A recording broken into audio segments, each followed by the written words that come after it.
ময়নামতি নদীর পাড়ে ছোট্ট একটি গাঁও, সেই গ্রামেরই একটি মেয়ে ময়না যে তার না। দুরন্ত সে দুষ্টু মেয়ে থাকতো না যে ঘরে, সারাটি গ্রাম একাই সেজে রাখতো পাগল করে। পাশের গ্রামের একটি ছেলে, নাম ছিল তার মতি। ময়না ছিল সেই ছেলেটির একমাত্র সাথী। সারা গায়ের চোখের মনি ছিল ময়নামতি।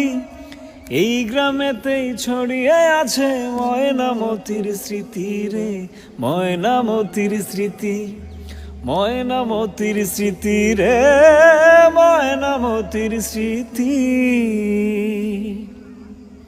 ময়নামতি একই সাথে পড়তো একই স্কুলে।